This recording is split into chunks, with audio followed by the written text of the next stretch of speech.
ya se encuentra con nosotros Pedro Citón para que hablemos sobre esas elecciones electorales en Venezuela. Buenas tardes. Buenas tardes. Mucho que hablar. Gracias. Sí, claro que sí. Muchas gracias por la invitación.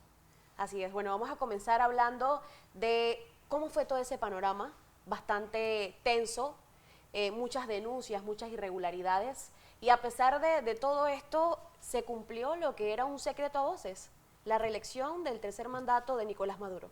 Bueno, del viernes hacia acá parecía que tuviésemos nosotros una bola de cristal, porque muchas de las cosas que pronosticamos que se iba a dar se dieron. Una de ellas fue que fue un torneo que durante el día, el domingo, fue de paz. No hubo violencia, ciertos casos aislados, pero realmente una manera ejemplar del pueblo ¿De Venezuela? de Venezuela, gracias, para expresarse mediante el voto popular, ¿no? Yo creo que esta situación sí llegó un momento que reventó, fue al momento de la proclamación, porque el triunfo de Maduro era un triunfo que parecía cantado desde la óptima perspectiva de que el que escruta cuenta, y ese declara quién es el vencedor. Pero en este caso específico, la oposición, a pesar de lo que había dicho María Corina Machado, no logró presentar las pruebas que dice que las tiene ahora, que son las actas electorales que supuestamente hacen ganar con un 70%.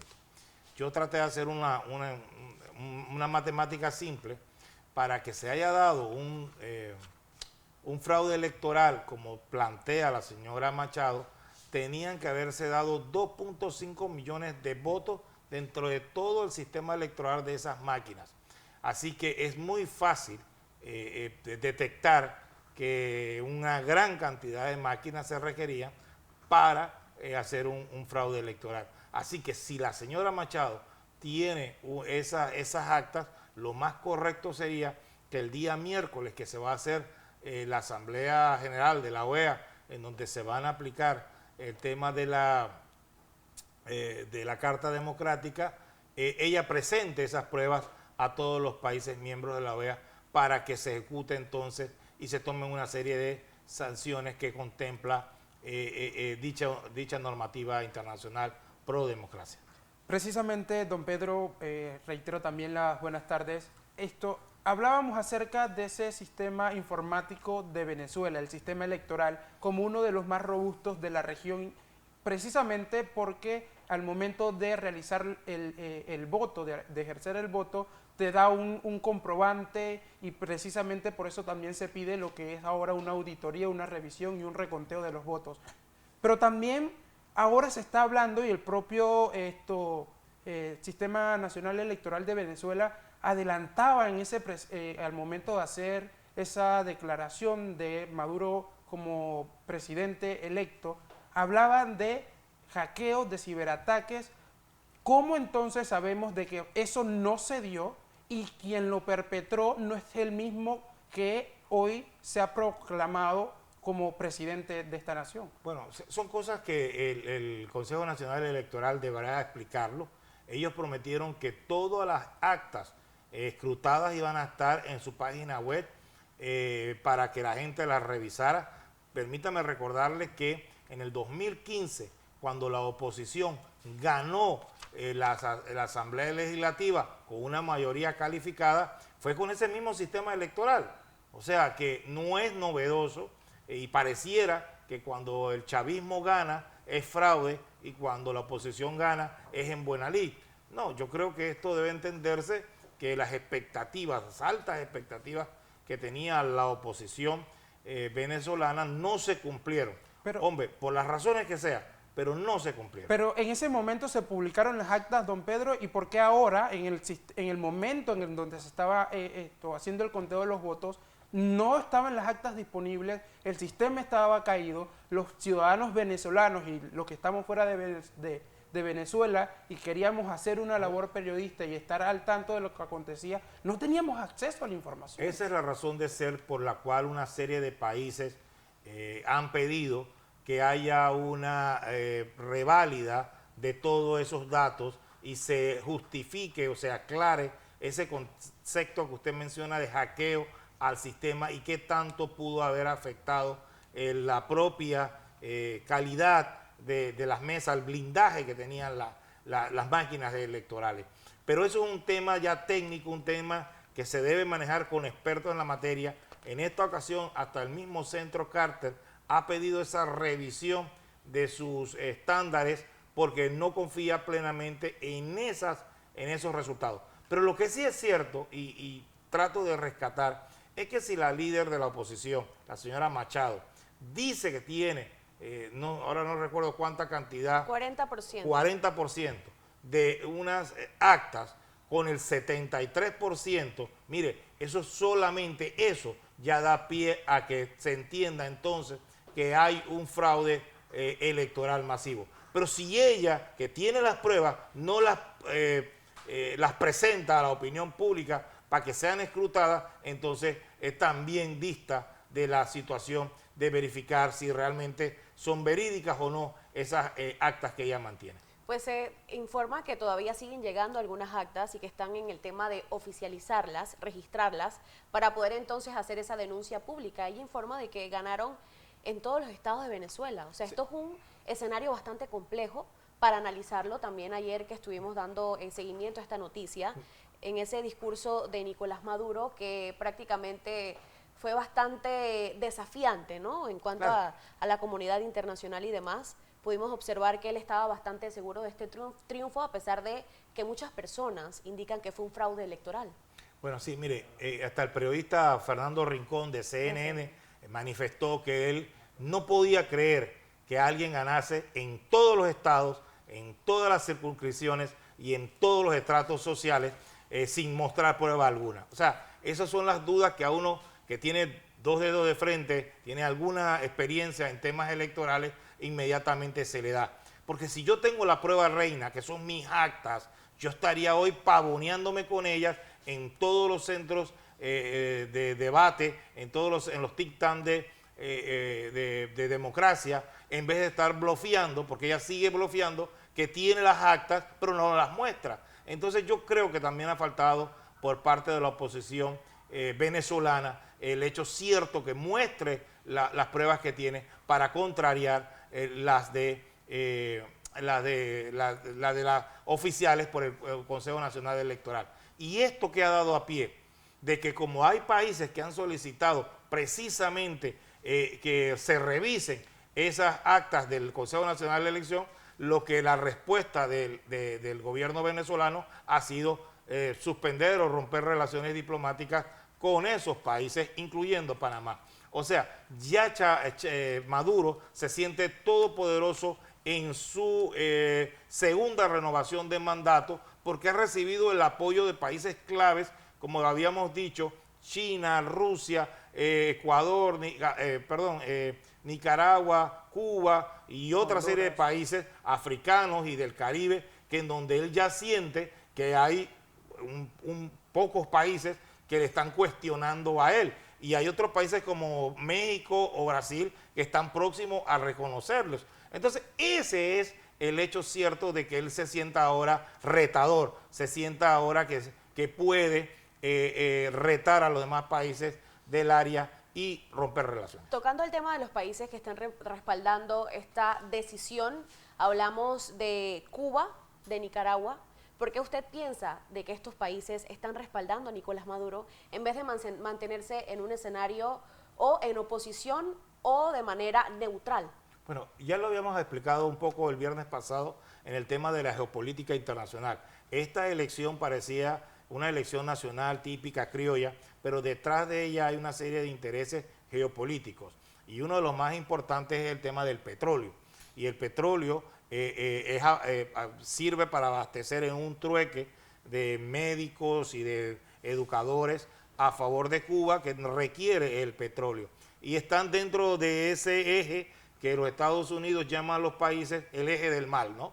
Que es Corea del Norte, Rusia, China, Cuba, Nicaragua, y que representan un grupo que apoya, igual que el BRIC, apoya fuertemente a Venezuela. Por el otro lado está el grupo de los llamados países libres del occidente, liderados por Estados Unidos, en donde está Panamá, República Dominicana, etcétera. Pero siempre habíamos hablado, para mí mi mayor importancia era esta triada de países socialistas como Chile, como Brasil, me queda uno pendiente, pero que Brasil sí revienta a favor de la oposición y dice, yo quiero que tú me vayas, y México, y tú me vayas a mí a contar los votos nuevamente. Mientras que Brasil dice, ¿sabes qué? Yo ya voy a reconocerte, México hace otro tanto, y eso refuerza entonces la posición del gobierno del presidente Maduro en los actuales momentos. Quiero retomar también, señor Pedro, el hecho y la situación en cuanto a las actas que mencionaba María Corina Machado. Y es que, si bien es cierto, tiene las actas, o eso es lo que ella alega, ¿cómo debe ser entonces este proceder, no solamente teniendo en cuenta las actas y que supuestamente le den la victoria a Edmundo González Urrutia, pero también el hecho de que las instituciones a las que debe presentar estas actas para hacer los debidos reclamos también están de alguna u otra manera decantadas o favoreciendo de alguna u otra manera a lo que es el actual y todavía presidente Nicolás Maduro, porque precisamente ayer, en el momento de la proclamación, al director, digámoslo de este punto de vista, del Consejo Nacional Electoral de Venezuela, decía precisamente estas palabras: el pueblo venezolano eligió continuar con lo que era esa paz. Entonces, si ya el árbitro también se decanta por una situación como esa, ¿qué debe esperar ahora la oposición, teniendo en cuenta que tiene las actas que supuestamente los hacen ganadores, pero tiene que presentarla ante un árbitro que está totalmente parcializado, o así lo deja ver? Sí, definitivamente comparto con usted su opinión, en el sentido que esto es una pelea de burro amarrado con tigre suelto. Y obviamente le va a costar un mundo a la oposición venezolana tratar de impugnar ya la acreditación que le dio hoy el Consejo Nacional de Elecciones a favor del presidente Maduro como el nuevo presidente del país. Definitivamente eso a nivel local no va a poder ser revertido, esa situación. Pero hay una condena internacional si se logra demostrar con las actas que supuestamente tiene la oposición venezolana y se le entrega a unos garantes internacionales que apliquen la Carta Interamericana de la Democracia y que permita entonces hacer una revisión por parte de expertos independientes en el sistema. Si eso es lo que se quiere llegar, y eso es lo que están pidiendo la mayoría de los países que hoy Maduro ha pedido, ha roto relaciones diplomáticas, técnicamente hablando, al retirar a los personales. Eso es como un rompimiento de relaciones o suspensión, como le llaman aquí, de relaciones diplomáticas. Eso es lo que han solicitado estos países. Por eso es el apuro de que a más tardar el día miércoles se le entregue a esa reunión de la OEA para que los países la estudien y la puedan entonces aplicar lo que tiene lo que dijo el presidente Mulino hoy, de aplicar las normas de la Carta Interamericana de los Derechos Humanos. ¿Qué debe pasar en adelante entonces? Porque tenemos esta situación ahora, ¿no? Tienen las actas, ya se proclamó a Maduro, gobiernos internacionales solicitan esta revisión. Es muy probable que no se dé, teniendo en cuenta la parcialización de los árbitros, porque hasta el momento se ha podido evidenciar que están siendo juez y parte. ¿Qué debe pasar? ¿Qué debe esperar la comunidad internacional? Además que ya se ha roto relaciones diplomáticas y Maduro prácticamente ha dicho: no me importa lo que ustedes piensen de mí, no me importa lo que ustedes piensen de mi torneo electoral, yo sigo siendo el presidente de los venezolanos. Sí, esto yo creo que el presidente Mulino lo explicó muy bien. En el año 87-89 los panameños ya pasamos por este desierto, esta soledad que significa la lucha por la democracia, pero en esta ocasión hay un instrumento internacional que permite reactivar unas alertas para favorecer la democracia en los países. Vuelvo y le digo, las elecciones del domingo de ayer no iban a resolver la crisis política, económica y social de Venezuela. todo lo contrario, lo que ha hecho es agravarla, no solo en el plano nacional, que muy probablemente van a darse procesos migratorios más intensos, una falta de reactivación económica, una inflación, un encarecimiento de los productos, y puede venir nuevas sanciones internacionales por parte de Estados Unidos, la Unión Europea y otros países del área, y también puede resultar que con esta actitud de Venezuela de aislarse, a romper relaciones con 7 países, se está aislando de la comunidad internacional. Pero ellos siguen con su estructura diplomática, estructura de apoyo geopolítico que tienen dentro de ese contexto que a mí no me gusta llamarlo así, pero así se le conoce, eje del mal. Por lo tanto, la oposición venezolana va a tener que seguir luchando tanto internamente como externamente por dotar a la sociedad venezolana de una mayor conciencia. Pero lo que nos dijeron las elecciones, desde la visión no del 70 a 30 de la oposición, según las actas de la oposición, sino las actas oficiales, ese 54 a 40 y tanto, si usted le suma los otros votos del 4.6%, es que estamos en una sociedad dividida, casi al 50% entre chavistas y opositores del chavismo. Y eso crea de por sí entonces un efecto que en próximas elecciones yo veo difícil, porque acuérdense que en el año 2025 vienen las elecciones municipales y las elecciones legislativas, y yo veo difícil que se logre romper ese laberinto que hay de crisis dentro de la sociedad venezolana.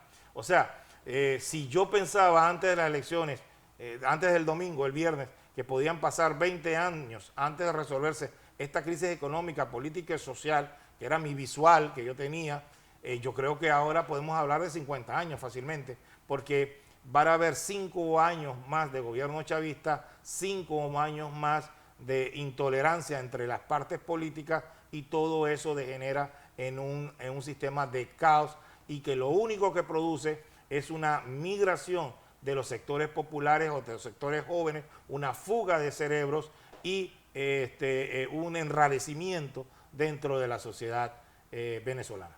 Uno de los puntos más cuestionados de la noche fue ese pronunciamiento por parte del presidente del Consejo Nacional Electoral de Venezuela, Elvis Amoroso, cuando habla de las actas que ellos tenían en su poder y las mesas que fueron escrutadas para entonces dar como virtual ganador al presidente Nicolás Maduro, que por esta razón entonces la comunidad internacional y personas dan a conocer de que este resultado es difícil de creer.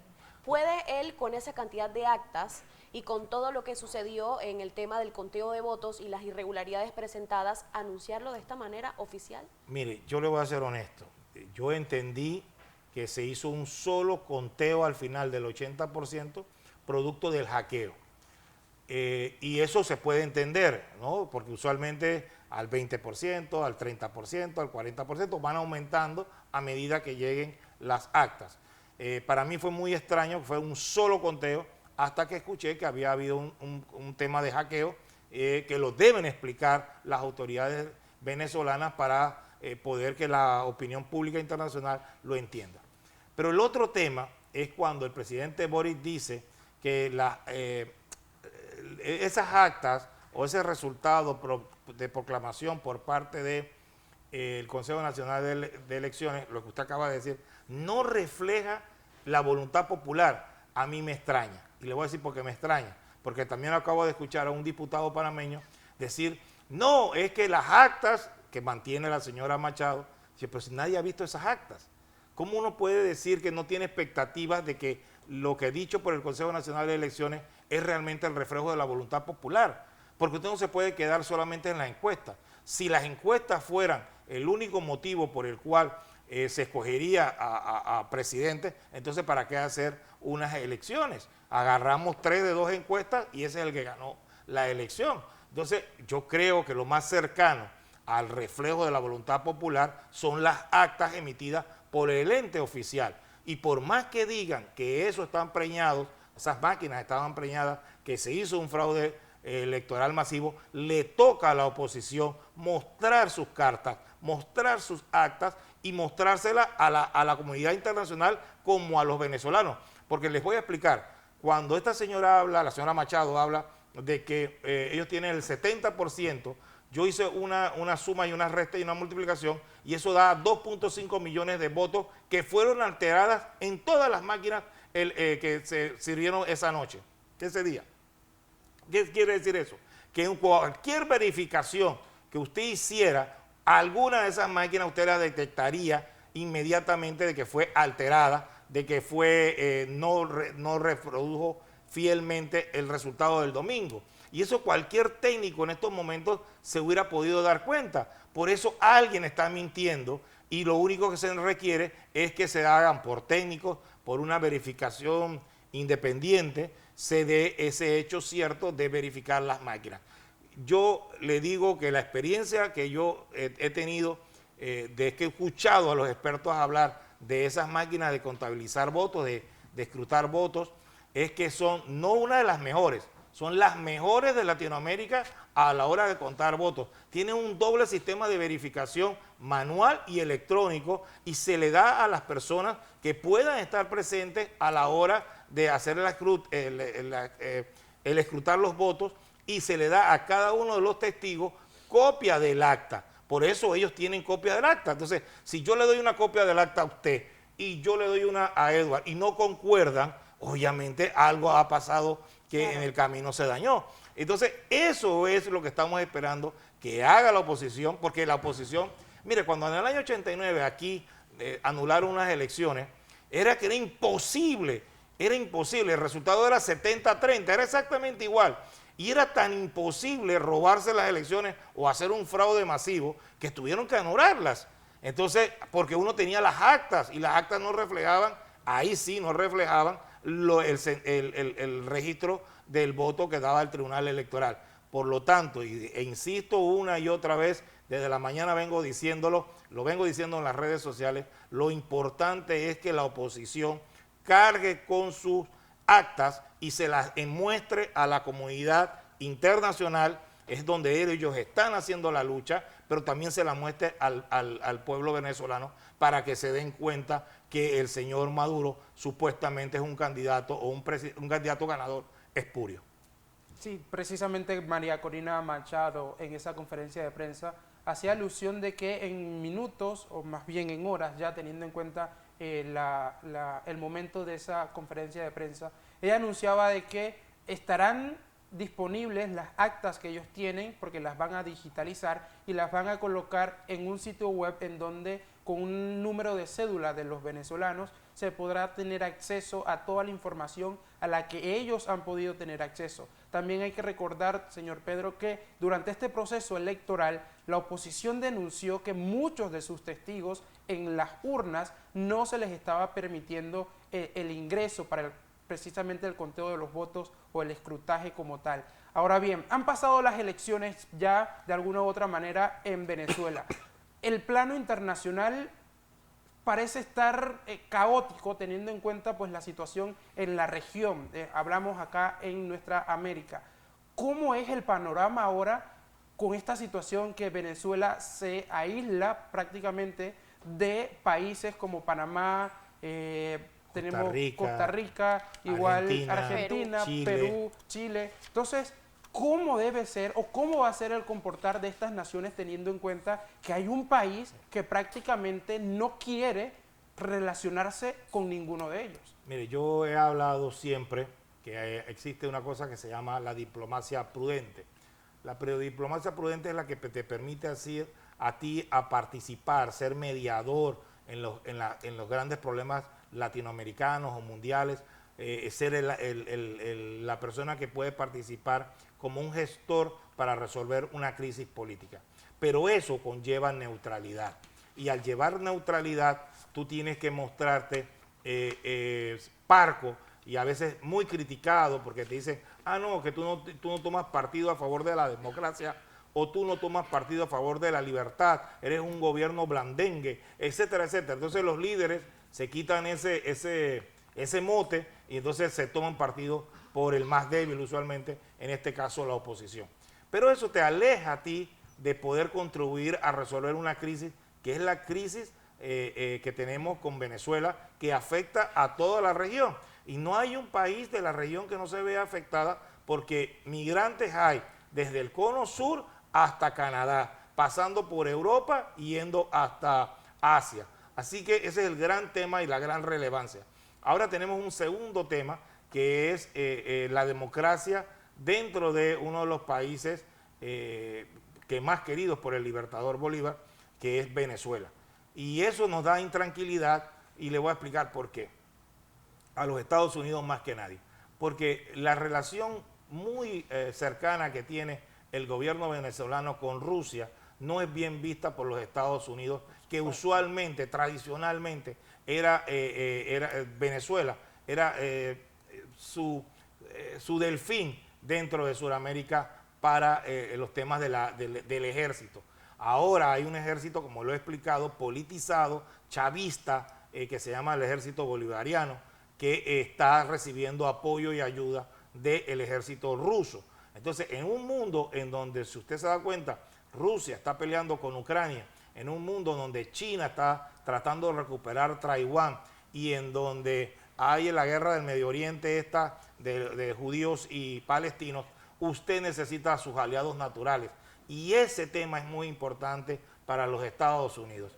Por lo tanto, y eso que déjeme decirle, que yo sentí que el canciller Blinken, el secretario de Estado Blinken, fue muy parco, él entendía que necesitaba mantener el diálogo político, a pesar de las cabezas calientes que hay en Washington, él necesitaba mantener el diálogo político con Venezuela, porque Venezuela representa para Estados Unidos toda una serie de retos, toda una serie de temas internacionales que ellos han podido resolver a través del diálogo. Les traigo el caso del señor Saad y unos norteamericanos que estaban detenidos, que fueron intercambiados, y toda otra serie de situaciones.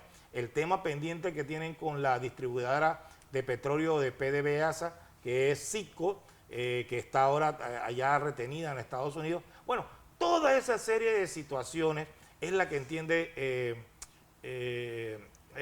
Estados Unidos, que necesita que en Venezuela haya una paz, haya una tranquilidad y que sea un componente positivo para la paz regional dentro de América. Pero yo lo tenía bien claro.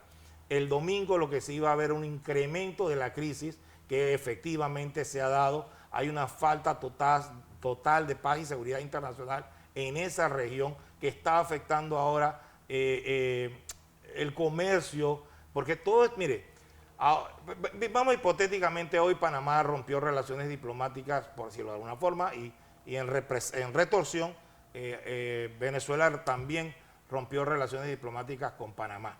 E imagínese usted que Venezuela, como ya lo hizo en una ocasión, decrete que el tratado del convenio de cielos abiertos se cierra, que no haya comercio entre Panamá y la zona libre de Colón, por darle dos ejemplos muy puntuales, ¿verdad? Y habrá otros comercios, y así como le estoy poniendo el ejemplo de Panamá, que lo conozco un poquito más, y eso sucedió ya anteriormente cuando rompimos relaciones, creo que fue en el gobierno del presidente Martinelli, si mal no recuerdo, que sucedió eso, fueron dos cosas que sucedieron. Imagínense ahora que Venezuela rompa también relaciones comerciales con Chile, con Argentina, con Costa Rica.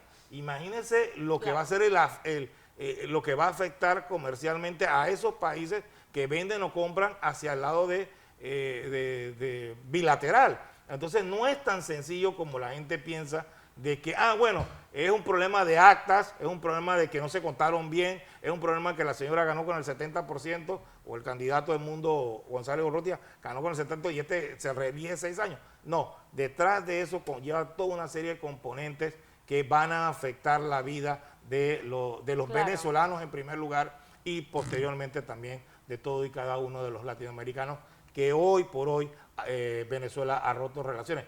Porque muy probablemente este rompimiento de relaciones o suspensión de relaciones, llámelo como usted quiera, va a prolongarse no menos de 6 meses, y yo, que soy un poco pesimista en la vida, lo veo hasta por un año.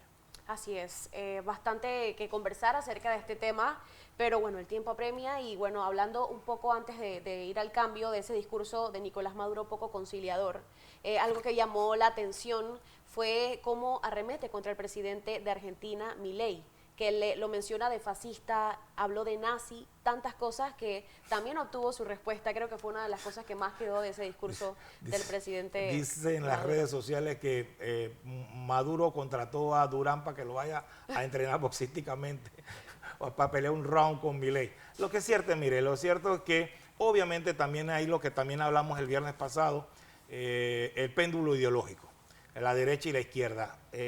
Milei representa todo lo negativo de la derecha y para Milei Maduro representa todo lo negativo o todo lo perverso de la izquierda. Entonces, obviamente, no se llevan. Ya Claro. Milei ha tenido problemas con el presidente Lula da Silva, que es un hombre más tranquilo, es de izquierda, pero más tranquilo, y ha tenido problemas con otra serie de personalidades. Pero lo que sí es cierto es que va a haber un gran reto diplomático. Completamente. Creo que el interlocutor válido va a ser México. Me late que va a ser México, porque México y el presidente Lula han demostrado tener esa diplomacia prudente que recomendaban en estos tiempos, y yo creo que por ahí van los tiros. Estados Unidos va a utilizarlos a ambos para poder retomar esta situación. Pero es como un ciclo vicioso, ¿no? Lo vivimos en el 2015, se repite ahora en el 2024, volverá a darse dentro de 10 años, pero efectivamente yo veo muy difícil que el chavismo salga por los votos y no por las votos. Muchas reacciones, definitivamente lo que atrae entonces estas elecciones de Venezuela, un panorama bastante tenso a nivel internacional. Estamos entonces a la espera de las actas que va a publicar la oposición, María Corina Machado, y entonces ya luego darle seguimiento a esta noticia tan importante que definitivamente hemos estado de cerca ahí con esos detalles. Gracias Pedro Citón, Gracias Loreta, por por invitarme. estar con nosotros aquí analizando ese resultado de las elecciones de Venezuela.